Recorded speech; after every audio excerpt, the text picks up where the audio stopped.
Hi guys, it's Miss Coker again. This week we are going to do something that a lot of people don't like to do. We are going to talk about our feelings and our emotions and how we can use color to tell people how we're feeling. Artists have used that technique for years and years and years and years to express their feelings. Artists are known to be kind of introverts.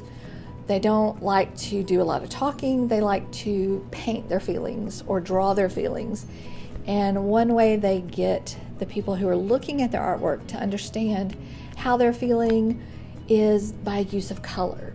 So we're going to look at some paintings, and I want you to think about how they make you feel. So the first one we're going to look at is by Vincent van Gogh. And look at the colors. The bright yellows and the bright oranges. What kind of emotion or how does that make you feel? Most people say happy or warm. The colors that he used are called warm colors. And those colors tend to make people happy. They make people smile. They make people feel warm inside. So if you're doing a painting or a drawing and you want the people that are looking at it to feel happy, choose colors like oranges and reds and yellows and blend those together to make a happy picture. Okay, the next one we're going to look at is by Pablo Picasso. Completely opposite feeling, right? This was a painting done during his blue period. He painted tons of paintings during this time in his life when he was feeling kind of sad. And so he used a lot of blues, and it's become known as the blue period. So if you're sad or just don't have a lot of energy, or you want to make something look gloomy, blues and purples and grays are the way to go. The next painting we're going to look at is by Edward Munch. That's a pretty funny painting, isn't it? What kind of emotion does that make you feel? Yeah, kind of frightened or scared or angry. There's a lot of different colors in this painting, and there's a lot of movement in the painting, the way he painted it. So the reds and the oranges and the yellows in the sky that are swirling around, there's just a lot going on. And the little guy on the bridge is just kind of wavy and got his hands up and his mouth open, and there's just a lot going on. So I want you this week to think about how we can use colors and our drawings and our paintings to really tell people how we're feeling. Sometimes it's hard to express that in words. And I'm going to read you a book. And I know some of y'all in 4th and 5th grade, y'all like, she's gonna read us a book. I love to be read to, and I love to read to people. So I'm gonna read you a book called The Color Monster, and then we're gonna do a drawing based on it. The Color Monster, a story about emotions by Anna Llenas. This is the Color Monster. Today he woke up feeling confused and he doesn't know why. Are you all mixed up again, Color Monster? Your emotions don't work well when they're all jumbled up. You should try to separate them and put them each one in its own jar. If you'd like, I can help you. Let's try to make sense of how you feel. He looks like he's going, okay. Look at all these colors behind him. This is happiness. It shines yellow like the sun and twinkles like the stars. When you're happy, you laugh and jump and dance and play. You want to share your happiness with everyone. This is sadness. It is lonely and blue like a rainy day. It washes over you like the sea. When you're sad, you hide and want to be alone. You don't want to do anything except maybe cry. It's okay to cry, Color Monster. This is anger. It burns red like a fire and it's hard to stamp out. When you're angry, life can feel unfair. Sometimes you want to take out your anger on others, But I'll be nice to you, Color Monster, and your anger will disappear. This is fear. It hides and runs away like a mouse in the night. When you're afraid, you feel tiny and think you don't have the courage to face the gray shadows. But I can help you find your way. This is calm. It's quiet like the trees and as light as green leaves swaying in the wind. When you're calm, you breathe slowly and deeply. You feel at peace. Now you can rest, Color Monster. All of your feelings are in the right place. See, don't you feel much better?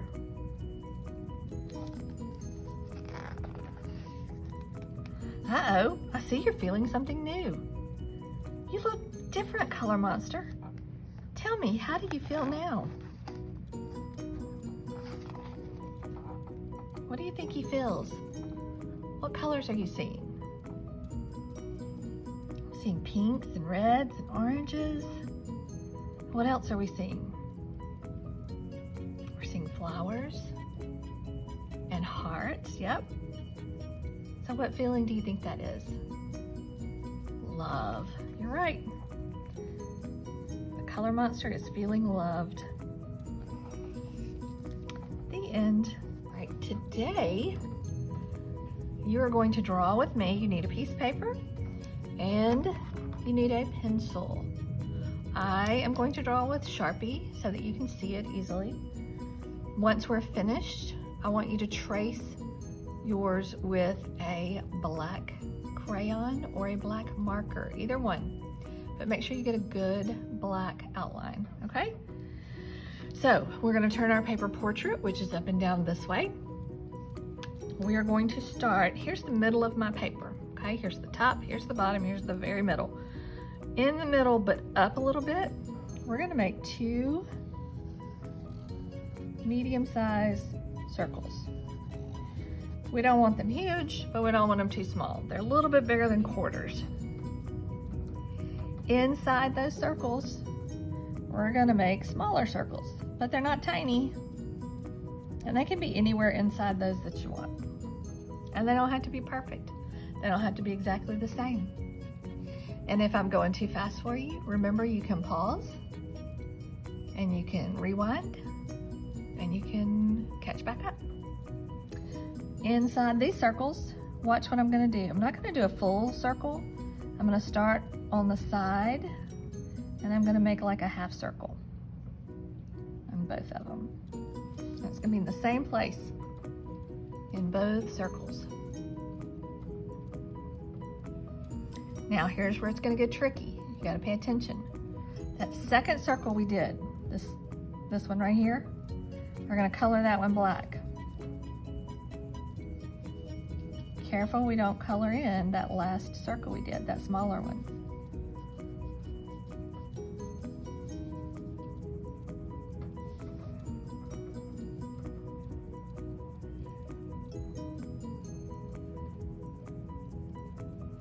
Everybody good?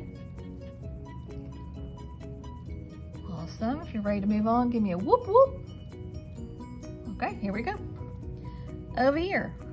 Not touching this circle, but up above it and kind of diagonal, kind of pointing towards that corner. You're gonna give me a line that goes up to a point and comes back down. Kind of a upside down V.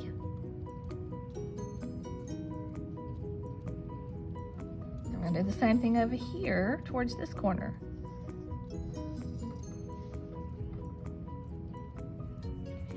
When you get those 2 done, give me a whoop whoop.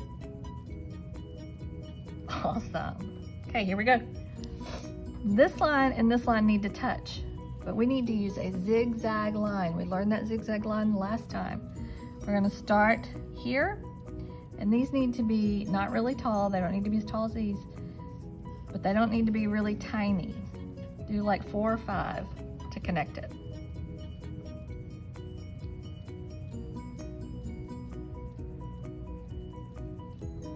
When you get that done, let me hear a whoop whoop. Fantastic. Fantastic. Now, I want you to watch, then do. And if you make the sounds, it will help you.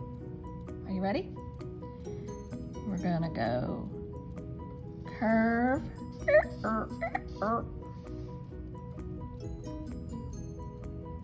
Good. Same thing over here. Curved. You know, it'd be nice if it looked the same, but it's not always gonna look the same.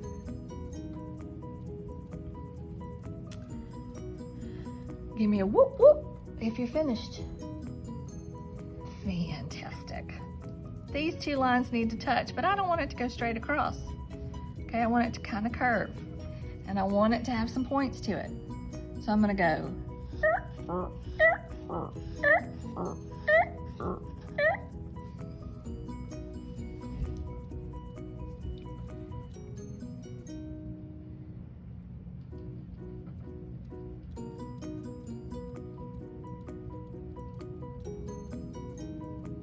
Give me a whoop whoop when you finish.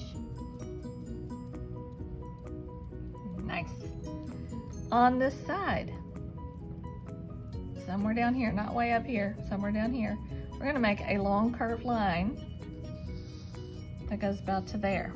Don't bring it all the way down. And we're gonna go across and do the same thing over here.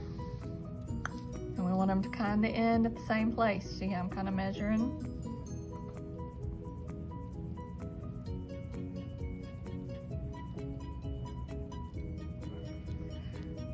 Now, we're not gonna go up here and start this next line. We're gonna come down a little bit. It's gonna start where it's not touching anything. And we're gonna make just a short line segment, just like we do in math. Short line segment that follows that little curve on both sides. What do you think these are? If you said arms, you were absolutely right. Pat yourselves on the back. Okay, here comes some more sounds. Are you ready? We're gonna start here, and we're gonna go.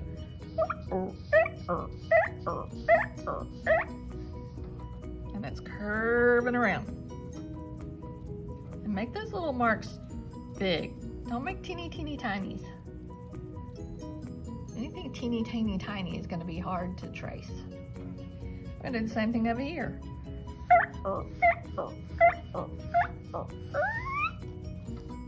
And they're kind of going the other way. That's fine.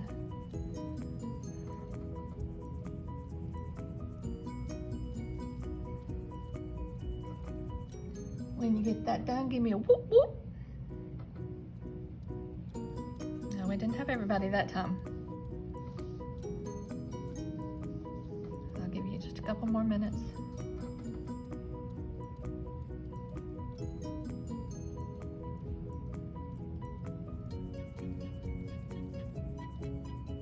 Okay, when you get that done, give me a whoop whoop. Awesome. Okay, over here. At the end of his arm, what should he have? Some kind of hand. I don't care what kind of hand you have.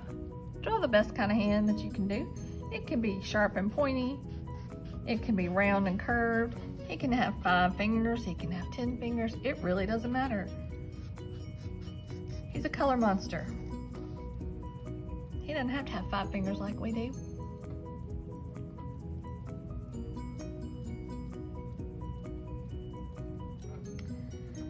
Now let's drop down here. Give me one line that goes down and out. And then we're gonna do what I call a twin line. We're gonna come over here and we're gonna do exactly the same line, but they're not gonna touch yet. And then we gotta get him some toes. That's how we make them touch. Then we're gonna do it again.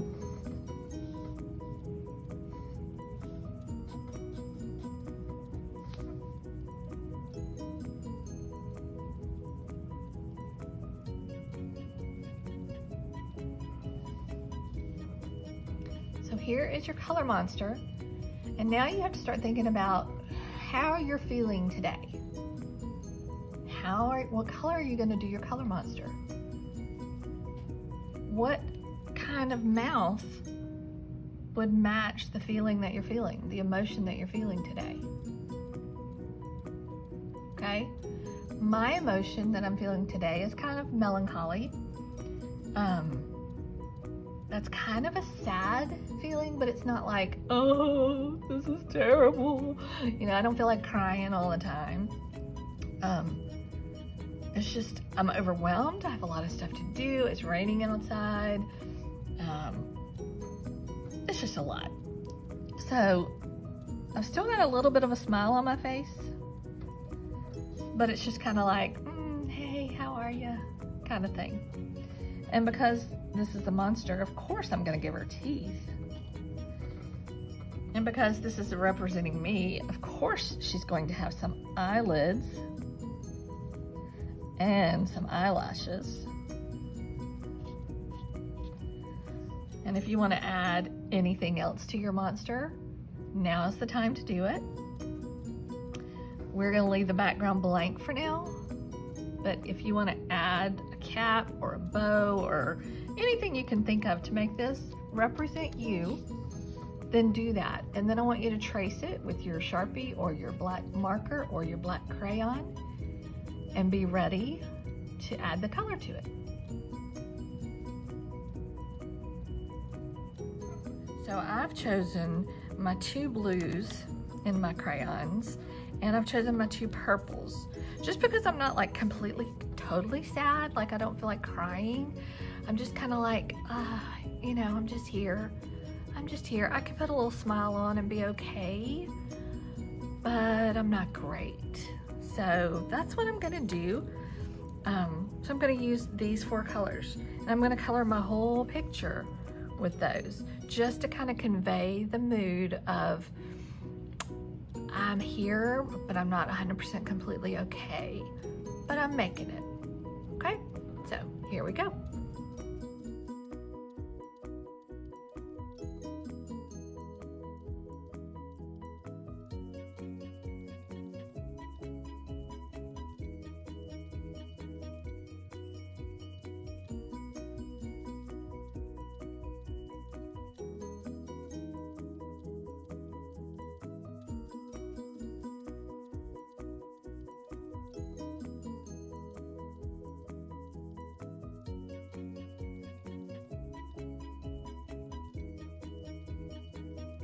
Okay, so I've got my monster all colored, and I used my 4 crayons.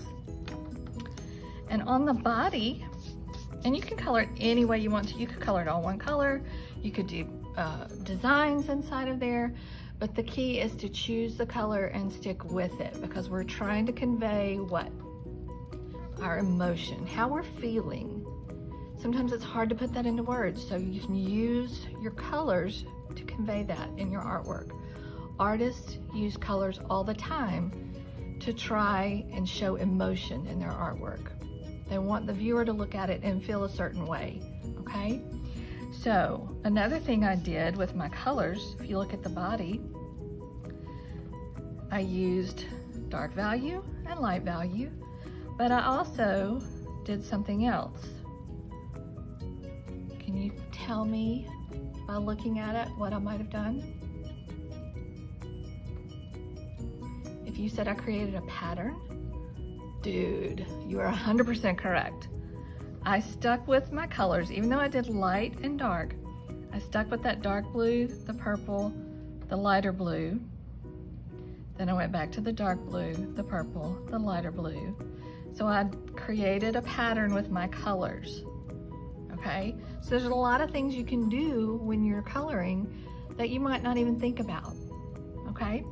Now, we have to do the background, okay? You don't have to color it solid, but you do have to do something. I'm gonna think back to the lesson we did last week and the week before with those elements that had the different designs on it. And I am just going to use those for my background.